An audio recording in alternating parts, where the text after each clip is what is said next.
আসসালামু আলাইকুম ভিউয়ার্স, কেমন আছেন সবাই? আশা করছি সবাই ভালো আছেন এবং সুস্থ আছেন। যে যেখানে থেকে আমার ভিডিওটি দেখছেন, দেশের ভেতরে ও দেশের বাহিরে, কাছে দূরে সবাইকে জানাচ্ছি অনেক অনেক অভিনন্দন ও শুভেচ্ছা। আজকে একটা ছোট ব্লগ শেয়ার করব আপনাদের সঙ্গে। বিকেলবেলার জন্য আমি একটা নাস্তার রেসিপি করতেছি, তৈরি করতেছিলাম। ভিডিও করার কোনো ইন্টেনশন ছিল না, হঠাৎ মনে হলো তৈরি যখন করছি আপনাদের সঙ্গেও শেয়ার করি, তাহলে আপনারাও বাসায় বানিয়ে খেতে পারবেন যদি রেসিপিটা আপনাদের ভালো লাগে। তবে এটা বেশ হেলদি এবং কম তেলে বানানো যায়, তাই আপনারা চাইলে বাসায় ট্রাই করে দেখতে পারেন। আর বানানোর জন্য আমার প্রথমে লাগবে কাঁচকলা আর আলু, এই দুইটা আমার মেইন ইনগ্রেডিয়েন্টস। তো এই দুইটাকে আমি ভালো করে আগে সিদ্ধ করে নিয়েছি। সিদ্ধ করে এখন এটার সঙ্গে যে যে মশলা লাগবে তা দিয়ে দিচ্ছি। প্রথমে আমি 2 প্যাকেট দিয়ে দিয়েছি ম্যাগির যে ম্যাজিক মশলা, সেটা। দেন এখানে হলুদ, মরিচ, লবণ, জিরা গুঁড়া, গরম মশলা গুঁড়া আর চিলি ফ্লেক্স দিয়েছি। মানে একটু ঝাল ঝাল হলে খেতে ভালো লাগে। আপনার যদি ঝাল সমস্যা হয় তাহলে একটু কমিয়ে দিতে পারেন। আর দিয়ে দিলাম পেঁয়াজ, কাঁচামরিচ আর আপনার ধনেপাতা ছিল ঘরে একটু, ওটাও দিয়ে দিয়েছি। আর লেবুর রস দিলাম একটু, তাহলে একটু টকটক স্বাদ হয়, খেতে ভালো লাগে। এবার সমস্ত মশলা ভালো করে মেখে নিতে হবে। মেখে এবার শেপ অনুযায়ী করে নিতে হবে। তো আপনি আপনার পছন্দ অনুযায়ী যে কোনো শেপে তৈরি করে নিতে পারেন। আমি এখানে একটু ড্রপ শেপে করে নিয়েছি, বা পাতা শেপ বলতে পারেন। তো দেখতে বেশ ভালোই লাগতেছে। তো আমি যখন এগুলো করছিলাম, আপনাদের ভাইয়া পাশে দাঁড়িয়ে দাঁড়িয়ে দেখতেছিল, আর আমার বাবা। তো আপনাদের ভাইয়া বললো, দাও আমি তোমাকে হেল্প করি, আমি বানিয়ে দিই, আর তুমি ব্রেড ক্রাম্বসে কোট করে করে দেন ভেজে ফেলো তাড়াতাড়ি। আপনাদের ভাইয়া খুব পছন্দ করে কলার কাটলেটটা। এর আগে আমি কয়েকবার বানিয়েছি, সে বেশ পছন্দই করে, ভালোবেসে খায়। তো ভাবলাম যে ঘরে যখন কলা রয়েছে, আসলে এগুলো আমাদের গাছের কলা, আমাদের ওই যে বাড়ির কাজ যেখানে করা হয়েছিল সেখানে কলা গাছগুলো হয়েছে। তো বেশ অনেক কলাই হয়েছে মাশাআল্লাহ করে।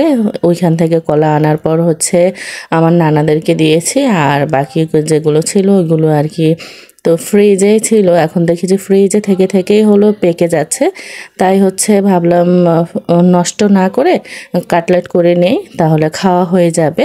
তো এই তো কাটলেট আকারে আপনাদের ভাইয়া আমাকে সুন্দর করে শেপ অনুযায়ী করে করে দিয়েছে। এবার আমি আর আমার বাবা মিলে বাকি কাজটুকু কমপ্লিট করতেছি। আমার বাবা ডিমের গোলাতে ডুবিয়ে ডুবিয়ে আমাকে মানে বিস্কিটের গুঁড়ার উপর দিচ্ছে, আর আমি সুন্দর করে কোট করে নিচ্ছি। তো এভাবে আমরা 3 জন মিলেমিশে কাজটা শেষ করতেছি, তাহলে দ্রুত হয়ে যাবে। তো কয়েকটা বানানো হয়ে গেলে আমি চলে যাব ভাজার জন্য, আর বাকিটা আপনাদের ভাইয়া আমাকে করে দিবে। তো ঘরে মানুষজন থাকলে বেশ ভালোই হয়, তাই না বলেন? এর সব কাজে একটু একটু হেল্প পাওয়া যায়। তো এই যে দেখেন, সে ডিমের গোলাতে ডুবিয়ে ডুবিয়ে আমাকে এখানে উঠিয়ে দিচ্ছে। আর ছোট ছোট করে কয়েকটা এই যে এগুলো বানিয়েছি আপনাদের ভাই বানিয়ে দিয়েছে আমার ছেলের জন্য। ও ঝাল খেতে পারে না, তাই কাঁচামরিচ বেছে বেছে ওর জন্য কয়েকটা আলাদা করে ছোট ছোট করে করা হয়েছে। বড় করে বানালে খুঁজে পাবো না যে কোনটা ওর কোনটা আমাদের, তাই ওরগুলো সাইজে ছোট, ওর মতোই। এবার আমি তেল গরম করে নিয়েছি। তেলটা খুব বেশি গরম করব না, মোটামুটি একটা যখন মিডিয়াম হিটে চলে আসবে তেলটা, তখন আমি এই যে কাটলেটগুলো সব দিয়ে দিব। দিয়ে হালকা ব্রাউন করে ভেজে নিব। এগুলো কিন্তু খুব একটা তেল টানে না, মানে ভেতরে তেল ঢুকবে না, জাস্ট উপরটাই হালকা ফ্রাই হবে, আর খুব একটা সময় লাগে না, কারণ ভিতরের যে কলা আলু রয়েছে সেগুলো সবই রান্না করা, তাই সেদ্ধ হওয়ার কোনো ঝামেলা টামেলা নেই। জাস্ট উপরটা হালকা ব্রাউন শেপের হয়ে, মানে ব্রাউন কালার হয়ে আসলে তুলে নিব। তো এই যে আমি একটু সাইডে ধরে রাখতেছি, যেন তেলটা এক্সট্রা যে তেলটা রয়েছে সেটা ঝরে যায়। এভাবে করে প্রথম ব্যাচ তুলে নিলাম। এরপর আরও রয়েছে, মানে আমরা ঘরে যারা রয়েছে সবার যেন ঠিকঠাক মতো হয় সেই অনুযায়ী বানানো হয়েছে। আর আপনারা বিশ্বাস করবেন না যে এটা খেতে কতটা ইয়াম্মি হয়। যারা হচ্ছে এখনও খাননি তারা বাসা ট্রাই করে দেখতে পারেন।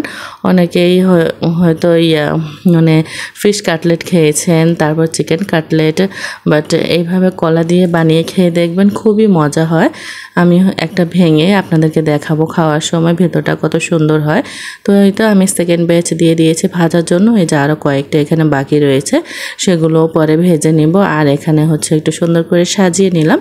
মাঝখানে একটা ছোট বাটিতে একটু সস দিলে আরও সুন্দর লাগতো, বাট আমি হাতের কাছে ওরকম ছোট সাইজের কোনো বাটি খুঁজে পাচ্ছিলাম না, তাই আর দিতে পারিনি। তো এই তো গরম, মানে চপটা বেশ গরম, আমি ভাঙতে পারতেছিলাম না, ধোঁয়া উঠতেছে কিন্তু একদম গরম গরম।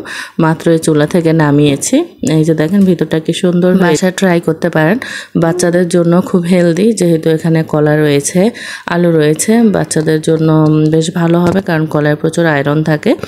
আর আলু তো হচ্ছে বাচ্চাদের জন্য বেশ ভালোই। তো দুইটা মিলিয়ে হচ্ছে বানিয়ে দিবেন, খেয়ে নেবে, ওরা বুঝতেও পারবে না যে কি খেয়ে নিয়েছে। আবার অনেকে চাইলে এর সঙ্গে একটু চিকেন হচ্ছে সিদ্ধ করে কিমা করে দিয়ে দিতে পারেন, চিজ ইউজ করতে পারেন, আরও ভালো লাগবে খেতে। মানে যত গুড় তত মিষ্টি, সেরকম আর কি ব্যাপার। তো এই তো প্রথমে ছোট সাইজেরগুলো ভেজে আমার বাবাকে দিয়েছিলাম, সে আর তার বাবা বসে এখানে হচ্ছে খাচ্ছে, আর আমি বাকিগুলো ভেজে নিয়ে এসেছি। এখন সবাইকে হচ্ছে দিয়ে দিই, অলরেডি দিয়েও এসেছি আমার ভাইয়ের বউকে আর ভাইকে, আর আম্মু আন্টি রয়েছে তাদেরকেও দিয়ে আসবো, আমি খাবো। তো কেমন লেগেছে আজকে আমার কলার কাটলেটের রেসিপি সেটা কিন্তু জানাতে ভুলবেন না। এই যে দেখেন আমার বাবা কিন্তু রিভিউ দিচ্ছে, সে বলতেছে, আমি জিজ্ঞেস করলাম যে কেমন হয়েছে, তো সে ক্যামেরা দেখে লজ্জা পাচ্ছে, তারপর আবার বলতেছে যে খুব মজা হয়েছে। বাসা ট্রাই করে দেখতে পারেন, খুবই সহজ কিন্তু খুব একটা ঝামেলা নেই রেসিপিটা, তাই হচ্ছে বিকেলবেলার নাস্তা হিসেবে ঝটপট বানিয়ে নিতে পারেন।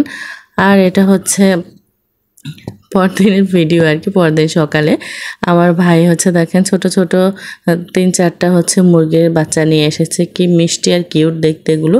মানে ছোট বাচ্চা মানেই হচ্ছে কিউট, সেটা মুরগির হোক, কুকুরের হোক বা মানুষেরই হোক, ছোট জিনিস দেখতেই বেশ ভালো লাগে আর ধরতেও ভালো লাগে।